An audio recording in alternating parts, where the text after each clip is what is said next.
Dans cet exercice, je vous propose d'étudier les variations d'une suite en voyant une autre méthode. Voici l'exercice que je vous propose.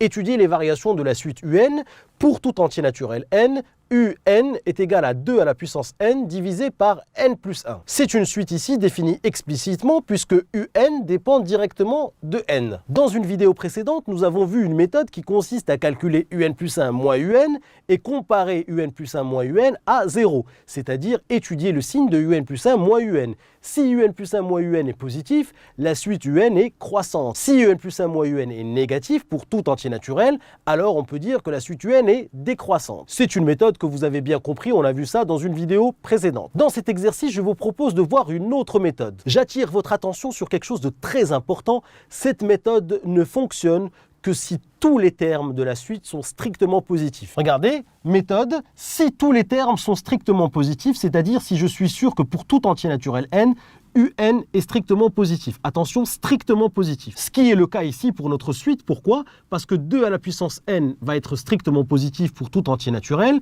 et n plus 1 est une quantité strictement positive pour tout entier naturel. Donc je suis sûr ici que tous les termes UN sont strictement positifs et donc je vais pouvoir utiliser cette méthode. Alors si tous les termes sont strictement positifs, ce que je vous propose ici, c'est de calculer le quotient UN plus 1 divisé par UN et de comparer ce quotient à 1. Pourquoi? Parce que si je suis sûr que pour tout entier naturel, UN plus 1 divisé par UN est supérieur ou égal à 1, ça voudra dire que cette fraction-là est supérieure à 1, ça voudra donc dire que le numérateur est supérieur au dénominateur. Et donc ça voudra dire que UN plus 1 est supérieur à UN et donc la suite UN est croissante si je suis sûr que pour tous les entiers naturels, UN plus 1 est supérieur à UN. En revanche, si je calcule UN plus 1 sur UN pour tout entier naturel et que je trouve que ce quotient est inférieur à 1, cela voudra dire que la fraction est inférieure à 1 et si une fraction est inférieure à 1, ça voudra donc dire que le numérateur est plus petit que le dénominateur et ça voudra donc dire que UN plus 1 est inférieur à UN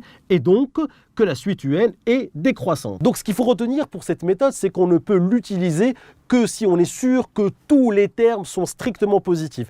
Attention, c'est très important, on ne peut pas utiliser cette méthode si on n'est pas sûr que tous les termes sont strictement positifs. Si tous les termes sont strictement positifs, on va calculer le quotient UN plus 1 divisé par UN et on va comparer ce quotient à 1. On y va pour l'exercice. Je commence évidemment par prendre mes précautions et m'assurer que tous les termes sont strictement positifs. C'est ce que j'écris ici. Pour tout entier naturel n, je sais que 2 à la puissance n est strictement positif, c'est le numérateur, et je sais que n plus 1 est strictement positif. Donc je peux dire que 2 à la puissance n divisé par n plus 1 est strictement positif. Donc je suis sûr que pour tout entier naturel n, UN est strictement positif. Ça veut dire que je suis sûr que tous mes termes vont être strictement positifs et donc je vais pouvoir utiliser cette méthode. Alors je démarre ici mon calcul. Pour tout entier naturel n, je calcule le quotient UN plus 1 divisé par UN. UN 10 n plus 1, il suffit de venir remplacer ici n par n plus 1. Donc ici et ici, on remplace n par n plus 1. Ce qui va me donner 2 à la puissance n plus 1 divisé par n plus 1 plus 1. Ça, c'est U indice n plus 1. Et puis U indice n, c'est 2 à la puissance n divisé par n. Divisé par une fraction, c'est multiplié par son inverse. Donc je vais obtenir 2 à la puissance n plus 1 divisé par n plus 1 plus 1 multiplié par l'inverse de cette fraction qui est n divisé par 2 à la puissance n. Et j'obtiens ceci. N plus 1 me donne n plus 2 et j'obtiens 2 à la puissance n plus 1 divisé par n plus 2 fois n divisé par 2 à la puissance n. Alors ici, je vous mets un petit rappel. A divisé par B fois C divisé par D, cela revient à multiplier les numérateurs ensemble et multiplier les dénominateurs ensemble. Donc ça me donne A fois C divisé par B fois D. Et ensuite, je peux dire que c'est A divisé par D multiplié par C divisé par B. Et c'est ce que j'écris ici. J'écris que c'est 2 à la puissance n plus 1 divisé par 2 à la puissance n, le tout multiplié par n divisé par n plus 2. C'est simplement une réécriture. Vous savez aussi que a à la puissance n divisé par a à la puissance m me donne a à la puissance n moins m. Donc ici, 2 à la puissance n plus 1 divisé par 2 à la puissance n, je vais donc dire que c'est 2 à la puissance n plus 1 moins n. 2 à la puissance n plus 1 moins n, et puis ce deuxième facteur, je ne le touche pas. N plus 1 moins n va donner n plus 1 moins n, le n moins n va se simplifier, et je vais obtenir 2 à la puissance 1, et 2 à la puissance 1 me donne 2. J'obtiens donc 2 fois n divisé par n plus 2, ce qui va me donner 2n divisé par n plus 2. Allez, on va revoir ensemble ce petit calcul. N'oubliez pas ce que nous sommes en train de faire. Nous sommes en train d'étudier les variations de la suite UN. Et pour cela, comme tous les termes sont strictement positifs, j'ai décidé de comparer un plus 1 divisé par un à 1. Je suis donc en train de calculer un plus 1 divisé par un. Voilà le calcul et j'ai obtenu ici 2n divisé par n plus 2. Alors qu'est-ce que je dois faire avec cette quantité? J'ai calculé un plus 1 divisé par un et j'ai obtenu 2n divisé par n plus 2. Et rappelez-vous, la méthode consiste à comparer cette quantité-là à 1. Il faut donc savoir si 2n divisé par n plus 2, est-ce que c'est une quantité qui est supérieure à 1 ou est-ce que c'est une quantité qui est inférieure à 1. Alors ici, c'est pas évident de savoir si ce quotient-là est supérieur à 1 ou inférieur à 1. Pourquoi? Parce que je ne sais pas si 2n est supérieur à n plus 2 ou est-ce que 2n est inférieur à n plus 2, je ne le sais pas. Donc ici, nous allons utiliser une astuce dans l'astuce, une autre astuce pour savoir si ceci est supérieur à 1 ou inférieur à 1. En fait, ce qu'il faut comprendre, c'est que c'est beaucoup plus facile de comparer une quantité à 0 plutôt que de la comparer à 1. Donc ce qu'on va faire ici, c'est qu'on va déplacer le problème et vous allez voir, vous allez tout comprendre. Le but du jeu était de comparer 2n sur n plus 2 à 1. Et regardez ce que cela revient à faire. Comparer 2n divisé par n plus 2 à 1, ceci revient à comparer 2n divisé par n plus 2 moins 1 à 0. Et donc à étudier le signe de 2n divisé par n plus 2 moins 1. Donc au lieu de comparer 2n divisé par n plus 2 à 1, ce qu'on va faire, c'est qu'on va calculer 2n divisé par n plus 2 moins 1 et qu'on va comparer cette quantité-là à 0. Et c'est ce que je fais ici, je calcule un plus 1 divisé par un moins 1, ce qui va me donner 2n divisé par n plus 2 moins 1, et je vais donc étudier le signe de cette quantité, c'est-à-dire je vais comparer cette quantité à 0. Et pour cela, je vais devoir mettre ces deux termes-là au même dénominateur. Le même dénominateur, c'est n plus 2, donc il faut que je multiplie le 1 ici par n plus 2 et je le divise par n plus 2. Voilà, j'ai maintenant le même dénominateur et je vais donc pouvoir mettre ces deux termes-là au même dénominateur. J'obtiens donc 2n moins 1 facteur de n plus 2, le tout sur n plus 2.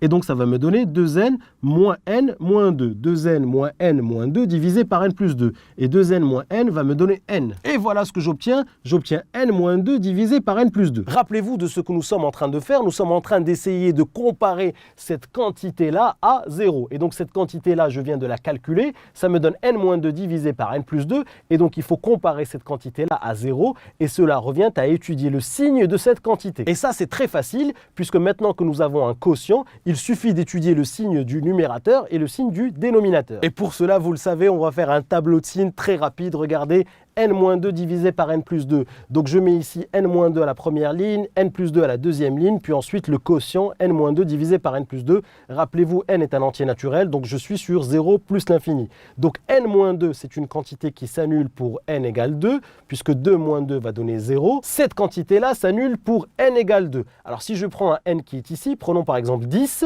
10 moins 2 donne 8. 8 est strictement positif, donc je sais que ici ça va être positif et ici ça va être négatif. n plus 2, c'est une quantité qui est strictement positive, vous le savez, n est un entier naturel, donc n plus 2 sera toujours strictement positif, et c'est ce que j'écris ici. Et ensuite, j'ai ici une fraction, regardez, moins divisé par plus, ça donne une quantité négative. Plus divisé par plus, ça donne une quantité positive, et quand mon numérateur s'annule, ma fraction va s'annuler évidemment, puisque si n égale 2, j'aurai ici 2 moins 2 qui va me donner 0, et ici 2 plus 2 qui va me donner 4, et 0 sur 4 va me donner 0. Donc ici, cette quantité-là s'annule quand le numérateur s'annule, c'est-à-dire pour n égale 2. Alors qu'est-ce que je vois ici? Je vois que n-2 divisé par n plus 2 est positif pour n supérieur ou égal à 2. C'est ce que j'écris ici. Je dis que d'après mon tableau de signes, je vois que cette quantité-là est supérieure ou égale à 0 pour n supérieur ou égal à 2. Donc pour tout entier naturel supérieur ou égal à 2, n-2 divisé par n plus 2 est supérieur ou égal à 0. Et je sais aussi que n-2 divisé par n plus 2, ce n'est rien d'autre que un plus 1 divisé par un moins 1. Donc je peux dire que un plus 1 divisé par un moins 1 est supérieur ou égal à 0. Et donc je peux dire que un plus 1 divisé par un est supérieur à 1. Il suffit de passer le moins 1 dans le membre de droite. Et donc maintenant, je suis sûr que pour tout entier naturel supérieur ou égal à 2, un plus 1 divisé par un est un quotient qui est supérieur ou égal à 1. Et donc si le quotient est supérieur ou égal à 1, ça veut dire que le numérateur est supérieur au dénominateur, c'est ce que j'écris ici. Donc un plus 1 est supérieur ou égal à un. Donc je viens de montrer que pour tout entier naturel supérieur ou égal à 2, je viens de montrer que un plus 1 est supérieur ou égal à un. Donc je vais pouvoir conclure que ma suite un est croissante à partir du rang 2. Et voici la conclusion, la suite un est croissante à partir du rang n égale 2. Une petite récap ne serait pas de refus. Ici, tous les termes un sont strictement positifs. Donc, je peux utiliser la méthode qui consiste à comparer le quotient UN plus 1 divisé par UN à 1. J'ai calculé UN plus 1 divisé par UN et j'ai obtenu 2n divisé par n plus 2. Cette quantité 2n divisé par n plus 2, je ne sais pas trop si c'est supérieur ou égal à 1, donc je décide de contourner le problème et de calculer UN plus 1 divisé par UN moins 1 et de le comparer à 0. C'est ce que j'ai fait ici, j'ai calculé UN plus 1 divisé par UN moins 1 et j'ai obtenu n-2 divisé par n plus 2. Et comparé à 0, cela revient à étudier le signe de la quantité. Donc ce que j'ai fait, c'est que j'ai étudié le signe de n-2 divisé par n plus 2. J'ai fait un petit tableau de signes très simple, n-2 s'annule pour 2, n plus 2 est toujours strictement positif, n-2 est négatif pour n compris entre 0 et 2 et positif pour n supérieur à 2. Donc j'obtiens ici le signe de n-2 divisé par n plus 2. Je vois ici que cette quantité-là est positive pour n supérieur ou égal à 2 et donc par lecture de ce tableau de signes, je peux dire que pour tout entier naturel supérieur ou égal à 2, n-2 divisé par n plus 2 est supérieur ou égal à 0. Cette quantité-là n'est rien d'autre que un plus 1 divisé par un moins 1. Cette quantité-là, rappelez-vous, c'est un plus 1 divisé par un moins 1. Donc cette quantité-là est supérieure à 0. Et si cette quantité est supérieure à 0, ça veut dire que un plus 1 divisé par un est supérieur à 1. Et donc si ce quotient-là est supérieur à 1, ça veut dire que le numérateur est supérieur au dénominateur pour tout entier naturel supérieur ou égal à 2. C'est ce que j'ai écrit ici. Un plus 1 est supérieur ou égal à un pour tout entier naturel n supérieur ou égal à 2. Donc conclusion, la suite un est croissante à partir du rang n égale 2. Alors l'exercice est terminé, mais je peux très bien voir ce qui se passe pour les premiers termes, c'est-à-dire U0 et U1. Alors ce que je fais ici, c'est que je calcule tout simplement U0, U1 et U2 pour voir comment ça se passe pour les premiers rangs. Donc U0, il suffit de remplacer ici n par 0. Donc ça me donne 2 à la puissance 0 divisé par 0 plus 1. 2 à la puissance 0 me donne 1, 0 plus 1 me donne 1, 1 sur 1 me donne 1. U1, il suffit de remplacer ici n par 1. Donc 2 à la puissance 1 divisé par 1 plus 1. 2 à la puissance 1 me donne 2, 1 plus 1 me donne 2, 2 divisé par 2 me donne 1. Et U2, c'est 2 à la puissance 2 divisé par 2 plus 1. Donc 2 à la puissance 2 me donne 4 et 2 plus 1 me donne 3. Et qu'est-ce que je remarque ici? Regardez ce que je remarque. Je remarque tout simplement que U0 est égal à U1 et ensuite U2 est supérieur à U1 puisque 4 tiers est supérieur à 1. Donc j'ai envie de dire ici que la suite est croissante à partir de n égale 0, puisque j'ai les deux premiers termes qui sont égaux, et ensuite U2 est supérieur à U1. Et ce que je viens de démontrer ici, c'est qu'à partir du rang 2, ma suite est croissante. Donc si je regarde pour les premiers termes, j'ai ici un U0 qui est égal à 1, j'ai ici un U1 qui est égal à 1, on peut très bien avoir deux termes qui se suivent et qui sont égaux, et ensuite j'ai U2 qui est supérieur à U1, 4 tiers est supérieur à 1. Et à partir de n égale 2, je suis sûr que mes termes vont être de plus en plus grands. Donc ici, je peux être sûr que ma suite est croissante à partir de n égale 0. C'est ce que je vous ai écrit ici, j'ai U0 qui est égal à U1, et je sais que U2 est strictement supérieur à U1, 4 tiers est strictement supérieur à 1, et je sais aussi que pour tous les entiers naturels supérieurs ou égaux à 2, UN plus 1 est supérieur ou égal à UN. Donc ici, je peux dire que la suite UN est croissante à partir de n égale 0. Voilà pour cet exercice. Si tu as aimé cette vidéo, n'oublie pas de t'abonner à ma chaîne en cliquant sur le bouton en bas. Tu seras averti à chaque fois que je vais poster une nouvelle vidéo. Et surtout, n'oublie pas d'aller jeter un petit coup d'œil à mon site kifflesmaths.com. Je t'ai mis ici le lien à ta droite. Sur le site, je te propose plein d'autres ressources et te réserve évidemment des surprises. À tout de suite sur kifflesmaths.com.